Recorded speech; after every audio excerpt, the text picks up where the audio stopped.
welcome to the 416 Fitness Challenge. My name is Matt and I want to congratulate you on taking your first step into a better and healthier lifestyle. I'll be taking you through the workouts. We'll do them one at a time, step by step, to ensure that we're doing them correctly and with correct form. Now, the 416 Challenge is all about you. It's about challenging yourself and doing the things you never thought you could. It's about believing in yourself and building more confidence. Now that being said, I want to thank Sophie Hatz for organizing the 416 Fitness Challenge, and I also want to thank our sponsors, which are Fresh Restaurant, Freshie, Meal Revolution, Generate Fitness, Total Plans, and Treadmill Factory. Now guys, it's going to be tough. There's going to be those days that you get home from work and that you're not going to want to do the work. So you need either be too tired or you're not going to think that you have enough time. Now I can't stress this enough that those are the most important days. Those are the days that you have to come through. They're the days that separate success from failure. It's on those days that if you do those workouts, you'll look back and you'll be so proud of yourself that you did that workout that will just carry on to the next workout. So it just benefits you even more. Now that being said, let's go through this together. Let's have fun and let's get fit. Good luck.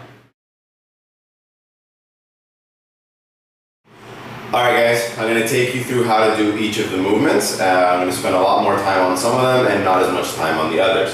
First things first, jumping jacks. This is a movement that I'm not going to spend a lot of time on. I'm sure we've all seen them and I'm sure we all know how to do them. But just in case you don't know how, jumping jack is very simple. Jump out, hands up, touch, or clap. I don't want to see this. This doesn't count, okay? And you don't want to overextend too much or go crazy.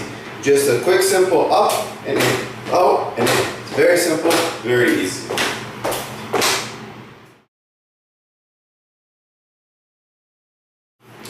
Alright guys, next move we're going to look at is the air squat. I'm just going to do a few and then I'll explain as we go what I'm doing. So, air squat. You want your feet shoulder width apart, if not a little bit wider.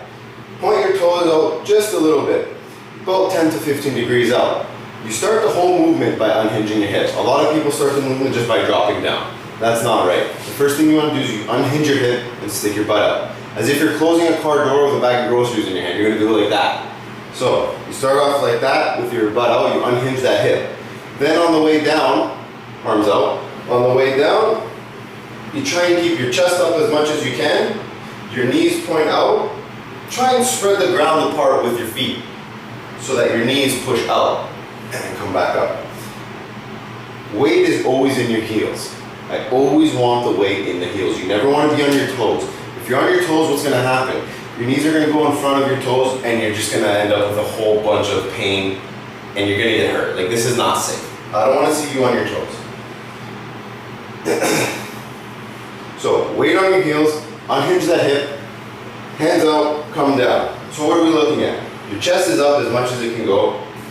Your shins are pretty straight. Your knees are not tracking over your toes. They're not coming over. They're staying pretty straight. Those are just some like that.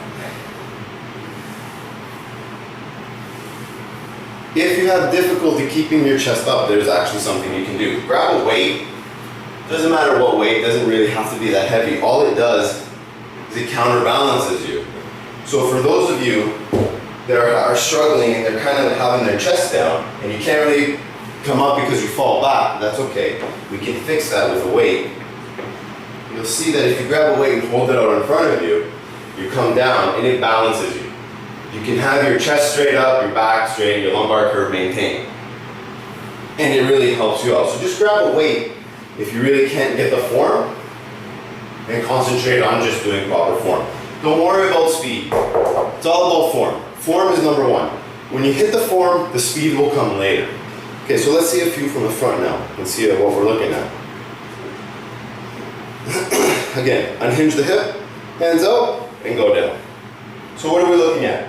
Knees are pushed out, they're never caved in. Your chest is up, your back is curved, you always maintain that curve. And your knees are straight. They never track over the toes. Now that might be a little difficult at first, but it'll come with time. Now on your way up. Another thing I don't want. Don't just drop down. It's not about dropping down. It's about pulling yourself down with total control. If you just drop down, what's going to happen? You kind of let go of everything. Look what happens when I drop down. Your knees go everywhere, your back loses its curve, a lot of bad stuff happens. So if you consciously think about pulling yourself down as opposed to just dropping down, it really fixes all that stuff. Okay? So, what I really want you to think about is the weight is always in your heels, never in your toes. Good way to remember that is to curl your toes up. If you curl your toes up, it forces you to keep the weight on your heels. You may fall backwards, and that's fine. Falling backwards is okay. I don't want you to fall forwards, but falling backwards is okay. But anyways, curl your toes up, unhinge your hip, and pull yourself down.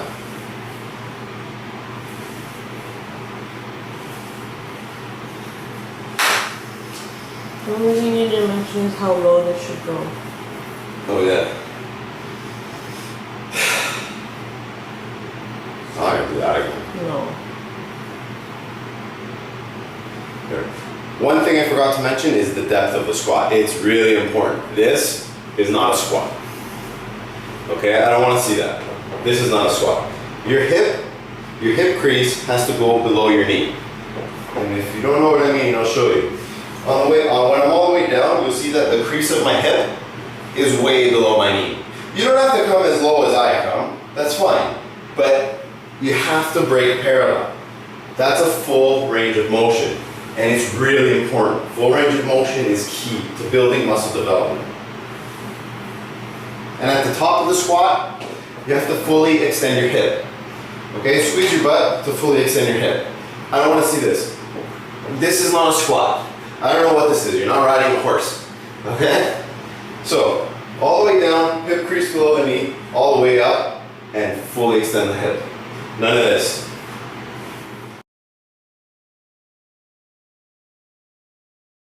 Alright guys, we're going to talk about burpees now. Nobody likes burpees. I hate burpees. Burpees, that type of exercise that you'll do 1 or 2 of them and you'll be like, not bad. Then you get to 3 and 4 and be like, holy shit, this sucks. So, let's see what a burpee looks like. A burpee is just a...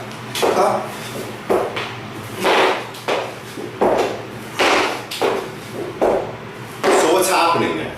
Remember we talked about the squat and how the squat transfers into other exercises. Burpees is a prime example of how the squat transfers into another exercise. See if you can spot where it comes. You start with a clap, you come down to the push-up position, you do your push-up, and on the way up, where are my feet? Where are my knees? Where am I? I'm in a squat position with my hands on the ground. Then you come up. So you can see how the squat transfers into a lot of other exercises and why it's so important to master it. So with burpees, again, movement starts with clap above the head. I don't want to see this. This is not a burpee. That's not a burpee. Burpee. Clap above the head. Come all the way down. Push-up position. Do the push-up. If you want to put your knees on the ground and do the push-up like that, that's fine too. Just whatever you do, keep it consistent throughout the whole workout. So, push-up. On the way back, what I don't want to see is that. And I want to see your feet together and your knees like this, over your toes. If you do 100 burpees like that, it's going to start to hurt. And that's how you get hurt, and that we want to avoid that at all costs. So, from push-up, feet are going to come into the squat position. Okay? It might take you a little bit of time to master that, and that's fine, you know. Take your time, do it slow, just make sure you get it right. When you do a lot of burpees, you're going to start to get tired. You might not have the energy to do this. It's going to get really tiring. So what you can do is when you go down, do your push-up, and just kind of walk it. Okay? That's okay too. You have to do it slow, that's fine. Just make sure you do them. Again, fully extend the hip at the top. This does not count as a burpee. I'll show you a bad one. I'll show you a good one first, then I'll show you a bad one. This is a good burpee. At the top, there's a jump and a clap. Okay? I'll show you a bad burpee now.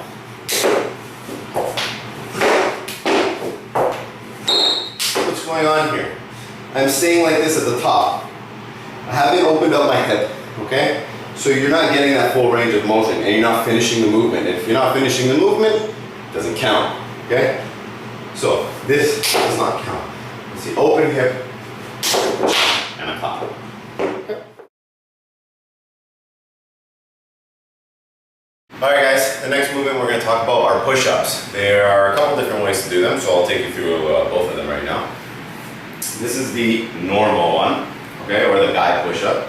It's just a rigid body, okay, straight down, nose and chest and thighs, they all touch the ground at the same time. And push up. What I don't want to see is this. That's not a push-up. Or this. Okay, that's also not a push-up. You just come all the way down, everything touches, and push all the way up. One way to ensure that that happens is you can come all the way down, let go. Well, now everything is touching, you have no choice. Put your hands back and push back up. You're gonna get tired. When you get tired, I want you to try and avoid worming. What worming is when you come down and then you can't push up. That's not a push-up. Okay? So if you find yourself that you're doing that, just take a quick break, and then when you regain your strength, try it again. So that was one way. Another way is knees on the ground. So this just eliminates a lot of weight from the push-up and it makes it a little bit easier. And it's exactly the same concept. You know, a rigid body, straight down, everything touches and up. Okay? Out of those two types of push-ups, Sophie will be the one to tell you which one you're going to do during the workout. Some of them will be the knee type, some of them will be the normal type. Alright, next movement we're going to talk about is the sit-up. I'm sure we've all done a sit-up at one point in our lives. We sit up to get out of bed, we sit up to get off the couch. We do a lot of sit-ups during the day, you just don't even realize it. So, first things first with the sit-up, I want full range of motion. I want you all the way down, head touches the ground. When you come up, smack your laces. I don't want to see this. That is not a sit-up at all. I don't want to see your feet coming off the ground. I want to see you rocking. I want us to do proper sit-ups in proper form. So again, all the way down, touch the back, swing your arms if you have to. You know, when you're doing 30, 40, 50 sit-ups, it's a little tiring, so any little help you can get, you should take it. Slap your shoes. Try and keep your back as straight as possible, okay? Try not to like bend your neck in and be all curved. You want to try and keep it as straight as possible. And the way I do that, or I help myself remember to do that, is I constantly look at the ceiling. And that's just something that works for me. You might find something that works for you a bit better. If there's someone around to step on your feet and kind of anchor you in a bit, do it, use it. But if there's no one around, what you can also do is you can kind of cross your legs or open them up like this a bit. This kind of just anchors you a bit better. So come up, touch your toes.